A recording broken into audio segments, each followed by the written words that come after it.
everyone, welcome to what I believe is the first Stitch With Me of this channel.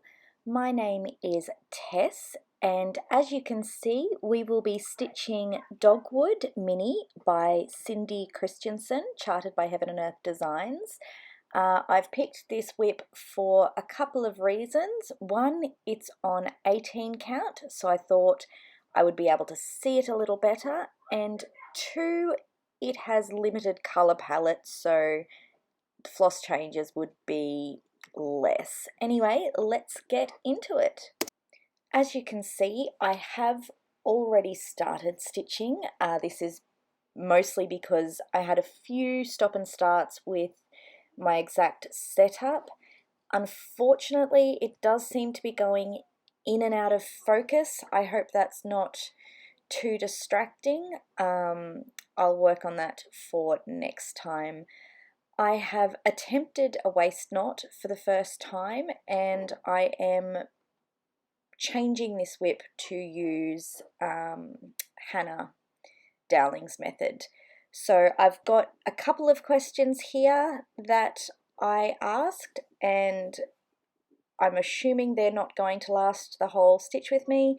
So I've also got a tag as a backup. You can probably tell this footage is sped up, so unfortunately I can't stitch this quickly. So yeah, I'll try and get the voiceover to match the length of the video, but we'll do what we can. It's a bit of a learning curve. First question is from Tia. Can you come and stitch some of my whips? I absolutely love that this was the first question. Happy to, Tia, but if you've seen my whip parade, I've got quite a few of my own to do as well, so I hope you're not in any rush for them to be finished. That was, I'm assuming, not an actual question, but I thought I'd ask it or address it here anyway. Next up, Darren asked, how did you get into cross stitch?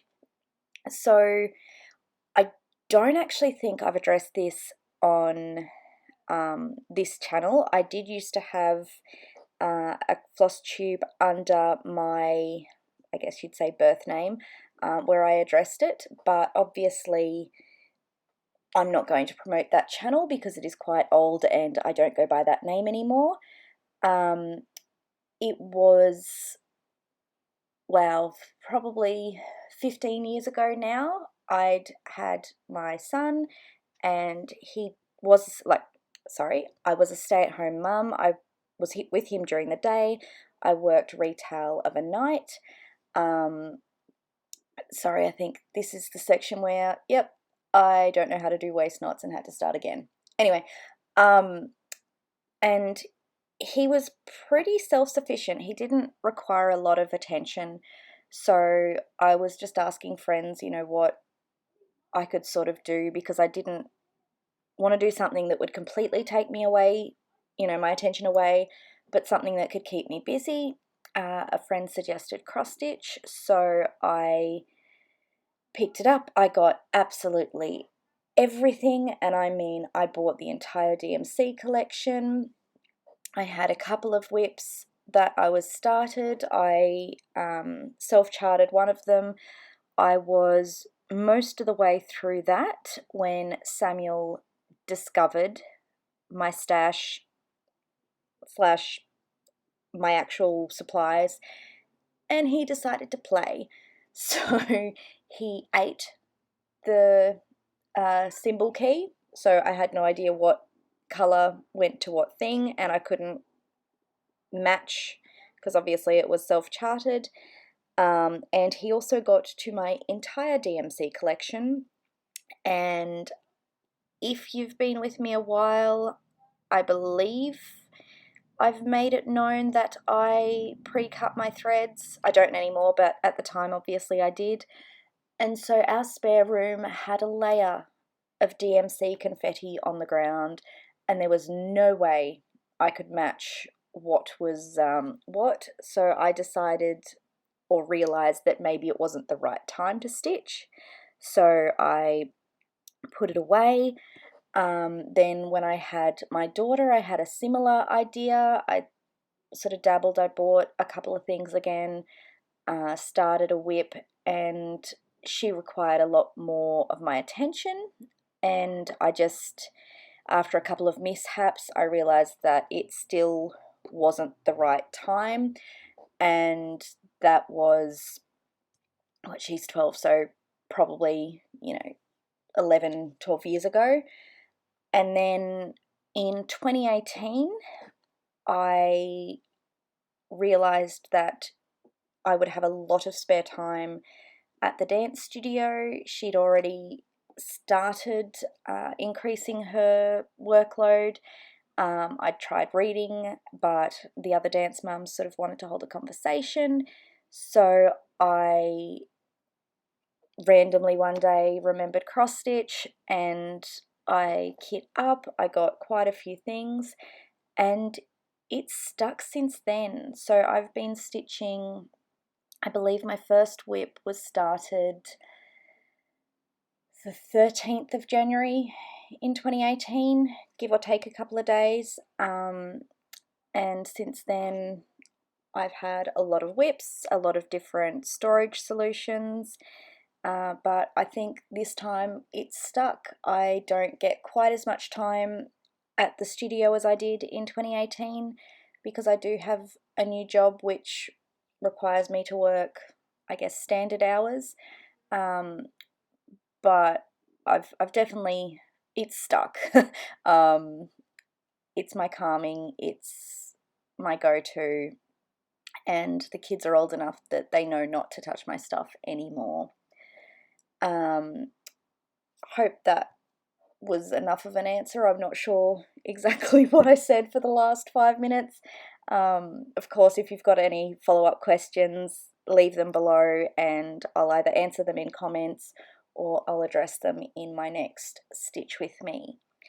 Next up, Armour asked a couple of questions. First one was favourite place to get charts. That would hands down have to be Heaven and Earth Designs. While I have expanded my tastes, I guess, to have a lot of the Quakers and the samplers, I definitely prefer things that look like prints. So all the landscapes and the gorgeous ladies. So the full coverage stuff is definitely what I prefer. I have probably easily 100 charts from Heaven and Earth Designs and quite a lot more on my wish list. So yeah, Heaven and Earth Designs is my go-to if I feel like shopping. Next up is DMC or CXC. DMC only because I haven't tried CXC. I probably wouldn't try now just because I like matching things and I don't know how I'd go mixing them or keeping them separate, and I've got the master set now of DMC, so I've got everything that I need and easier to replace as they end up.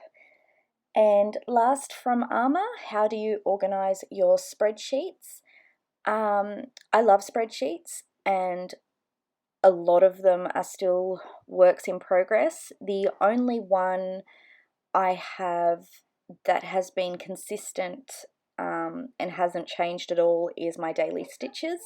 I set it up at the beginning of last year. I am hoping to go through sort of my planning and whatnot in a future video, so I'll show it more then. But I've got obviously the days along the top, the whips down the side, how many stitches I've done each day on each whip. I've got lots of formulas in there because I'm aiming for a certain number of stitches per year, so it tells me how close I am to that, how many stitches I've done each month, and that, yeah, so that's the one that's stuck around. Other than that, I do have other spreadsheets that I've been playing with the format.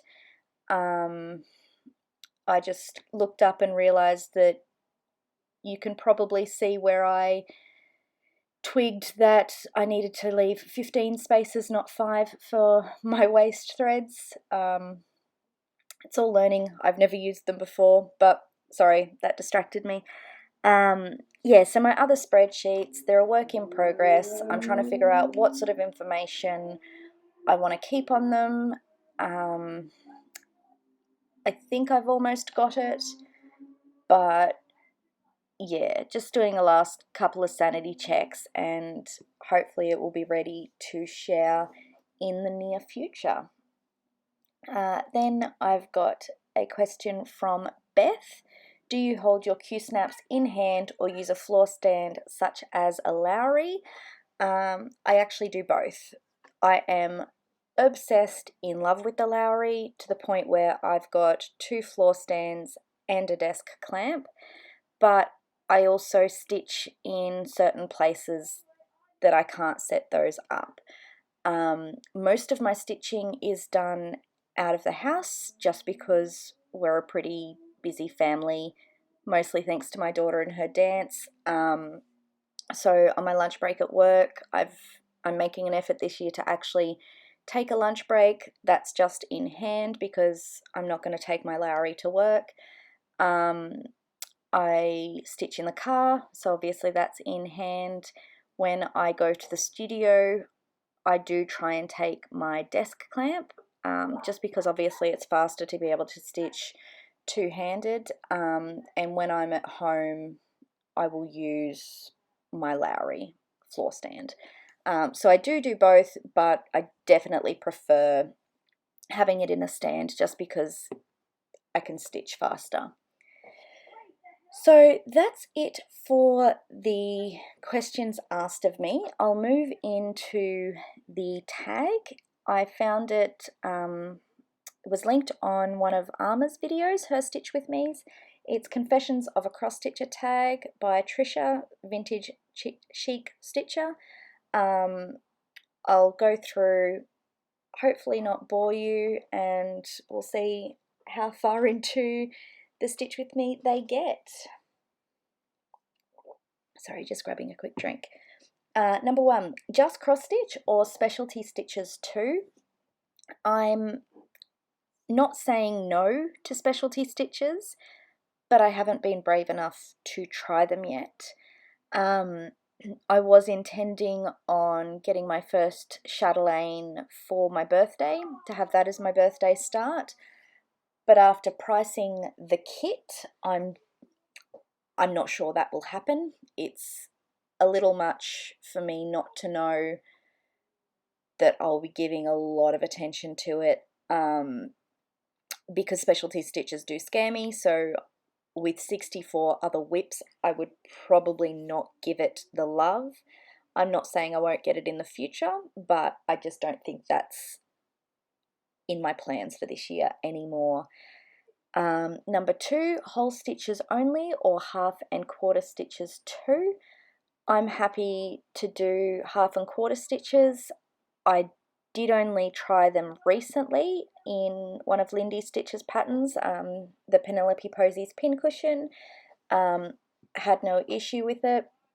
When I did one of the lavender and lace Celtic ladies, I'd done kind of quarter stitches. I was piercing the Ada to do the petty point for the face. I quickly decided that the blood wasn't worth it, so I will be restarting those on different fabric, but I'm happy to do half and quarter stitches. Number 3, French knots or beads in their place. Again, I haven't actually come across this in any of my whips. I would definitely try French knots first. I'm not going to go straight to beads. I believe there might be some in a couple of the Michael Powell's I've got, so I may get to them eventually, but yeah, again, happy to give it a go. Number 4, backstitch, nemesis or friend. I have no issue with backstitch. I've done quite a few like mini permans at this stage. I've got a lot coming up in the Michael Powell's. yeah, have no issue with it, and I love black work, so that's essentially what that is anyway. Number 5, washed or unwashed. I don't have as many finishes as I would hope. I think I will wash most of them. There's a couple that obviously got specialty thread or fabric, so I'm not sure if I'll wash those, but I washed my first part of haystack and it popped, so I would definitely wash all of my full coverage pieces, but I think I'd have to make decisions based on what was stitched with others. Number 6, iron, or what's an iron? I definitely iron it. Unfortunately, I can't iron as I go to show in my floss tubes because I do grid with fishing line. I am sort of moving away from that, not because it takes too much time or I don't enjoy it. It's almost as calming to me as cross stitching is, but because it's actually harder to find. The one I use has been discontinued. I'm still on the hunt for a replacement. I don't like mixing between whips, and I've also realized how big most of my whips are, so I've moved more towards the 28 count for my full coverage, and I just can't grid 28 count. It warps the holes, so I've been getting the easy guide for that. But yes, long story short, definitely happy to iron my whips. Number 7, professionally framed or do it yourself. It'll probably be a mixture of both. I had only fully finished one of my whips. Unfortunately, it fell and broke, so I need to redo that. I'd framed that myself. YouTube, amazing. I did the lacing at the back, absolutely loved it, so I'm not against framing myself.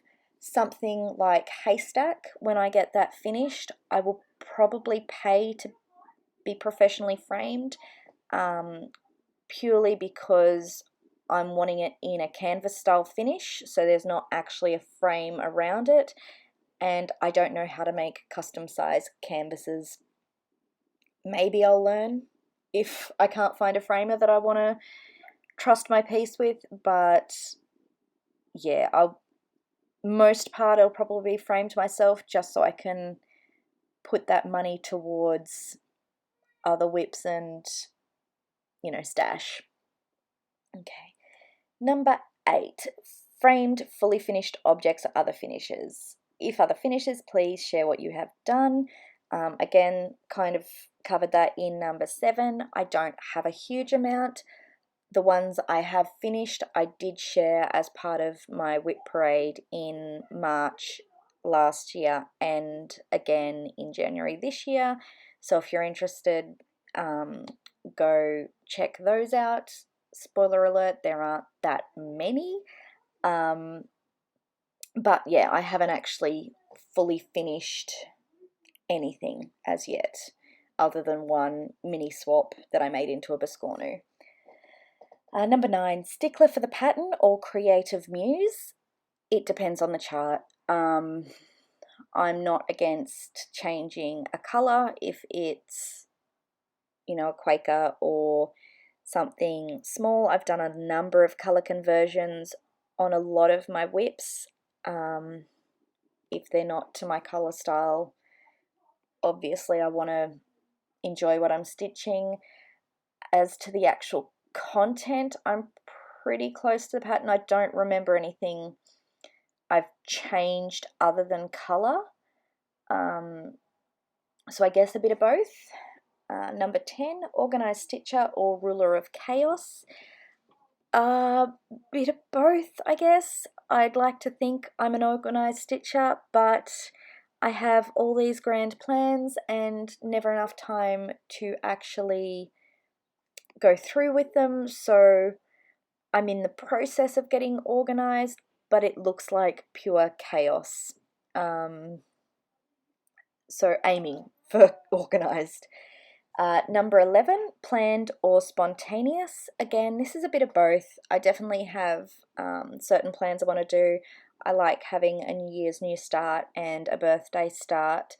I've got a couple of sales that I do with friends or as an official sale, but sometimes I just feel like a new start, and if I've got the materials and the time, I don't shy away from that. Um, I am again attempting to be organized and kitting up a lot of the whips which I'd like to start. And kitting up for me essentially just means the fabric, because I do have the full DMC collection. The only whip that I'm actually fully kitting up is Fairy Bubbles, and that's because I want to give it quite a lot of love, and it's a max color, so it's quite difficult to pull from my master set, and it's just, I think it would be easier having its own separately. Number 12, process stitcher or project driven. Definitely process stitcher. I don't care if I don't get a finish. The only one I think that I'm really gung-ho on finishing is Haystack Sunset and eventually Fairy Bubbles. She was the chart which I first saw and loved and, wanted to get into cross-stitching with. So definitely process. As long as I'm stitching, I'm happy. And then number 13, impulse buyer or thoughtful purchaser. I would really like to say that I'm thoughtful, but I'm probably more impulse. I'm trying to get better, putting together a wish list and priority order, but let's be honest, I'm pretty much impulse. Now, I'll get through a couple of the moment of truth questions. I've only got about 10 minutes left on this recording, so maybe I'll answer a couple of them and leave the rest for the next video. I just don't want you to be looking at nothing while I'm talking. So moment of truth, if you made a mistake, do you have to frog it out? Yes. I would love to be able to say that I could fudge it or ignore it, but I can't. To the point where when I was doing part 1 of Haystack Sunset and I'd find a single stitch that was in the wrong spot, I would frog it and replace it. And if anyone knows Heaven and Earth Designs, no one would have been able to tell, including myself. But I just couldn't leave it there because I know that it would just grate on my nerves. So yeah, frogging happens not often because of the way I stitch, but yeah, I can't leave a mistake to be happy on its own. Have you ever shown your work? If not, would you like to one day? Probably not. I've never shown it, and I know my stitching's not very neat, and even 1/1, I find it's, doesn't lay as nicely as some. I've tried a couple of times to railroad. I do it when I think of it, but it's just not high priority. Again, a lot of my pieces won't actually ever be finished or displayed in my own home. So yeah, I just stitch for myself, and I can't see me ever entering a piece. And I think the last one I'll do is, who do you stitch for? For myself. As I said, it's calming. I do have OCD. Thankfully, it's not completely life altering, but the repetitive motions, the counting, the sameness of cross stitch definitely helps with that. I do try other methods. I did have sort of a suggested topic of conversation, which I might go into a little bit, of what methods I've tried and what has and hasn't worked for me. By far, Extreme Cross Country is my favourite. It's purely because I do stitch out of the house so much, it's easier to have my fabric, my chart, and a single color of floss. So extreme cross country is definitely my preferred method, but as you can see from the Stitch With Me, I have been trying other methods. I'm really enjoying Hannah's feathering parking. I'm not doing it exactly as she does, like she does a single stitch across on each row. I've pretty much changed it to be more, I follow the colour through the block, but I'm loving her method of sort of parking and feathering, and I think other than extreme cross country, this is what most of my whips are going to do. I've tried block, I've tried diagonal briefly, that just did my head in and I could not get it to work. But yeah, most of my attempts with cross stitching haven't necessarily been with my method of stitching, because I was lucky enough to find extreme cross country pretty much straight away. I was trying to do, quote unquote, the proper way of doing it, block per block, with my first whip, and I'd see colors, pretty close, so I'd just follow it. The back of that whip was absolute spaghetti. I'm now a lot more organized with my cross country. I don't travel more than 10 stitches for any one stitch. I've made a few exceptions in haystack, but not too many. And yeah, I went from colouring in the stitches with pencil before I would highlight them, so I knew where I was going, and then obviously the programs came out which helped. I went from Goodreader, which was again highlighting manually. Did Cross Stitch Saga for a while. I absolutely love Cross Stitch Saga and still kind of miss it, but it was just too difficult to transfer the charts to it because it wouldn't take a PDF. I did end up buying a tablet to use Pattern Keeper. Again, I love it. It doesn't have as much functionality, or functionality is not the right word. It doesn't look as pretty. It doesn't have the stats that Cross Stitch Saga has, but it means I don't have to fuss about putting the chart into it. It tells me where each stitch is. I can't wait for it to come to iPad because I am very much an Apple fangirl. I bought a really cheap tablet, so it's slow, it's clunky, it's small, but I'm not willing to pay a lot of money for something that is just a chart holder when it works as well as it does. Okay, apparently 10 minutes takes a lot longer than I thought, so I guess I'll go back to the questions and see how far we get. The next one was, if you stitch gifts, are they delivered on time or are they fashionably late? I don't tend to stitch a lot of gifts because I am a process stitcher, and my focus is haystack. Like, I've stitched on it every single day since I started it. I can't always guarantee how much time I will get to stitch each day. I do have 3 gifts that definitely need to be done. They're birth samplers for my 2 nephews and my niece. Had a few false starts with the first one, which is why it's not complete, but I do need to make that a priority. He is 4.5 and I've put in 57 stitches, so I need to put that into gear.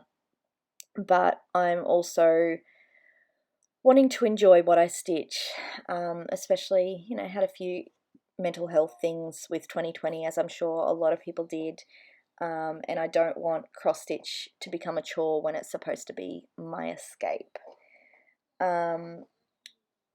Another question, is there any place on earth where you would really like to stitch? Not really. I'm not a huge lover of the outside. A lot of people laugh at me, but it's not a pleasant experience for me, so I'm pretty happy anywhere. But again, if like I've gone to the park with the kids where I've stitched, we've gone to the beach where I've stitched, I'm happy to stitch anywhere. A nice temperature is probably all I prefer. Not too hot, not too cold, but yeah, happy to take it with me everywhere. And I pretty much always have my stitching with me just in case I do have time, especially as the once I didn't end up taking it with me. I was going out to dinner. I'm like, I'm going out, I'm not going to pull it out at a fancy restaurant. Then I was planning on going straight home. Ended up taking my auntie to the hospital because I was really close and she didn't think it was worth calling an ambulance, and ended up sitting in emergency with her for, I think it was close to 6 hours. So I'm actually really regretting not having my stitching with me. And since then, I definitely take it everywhere, even if it's a 5-minute trip. I'm like, no, something could happen. I'm going to have it with me. And I think this will definitely be the last one. I know I've said that a couple of times. If you could only stitch on one project monogamously for a year, which would it be? Definitely haystack. I pretty much stitched on it monogamously in 2018 and got a, no, 2019, sorry. Started stitching 2018. It was started 1st of January 2019.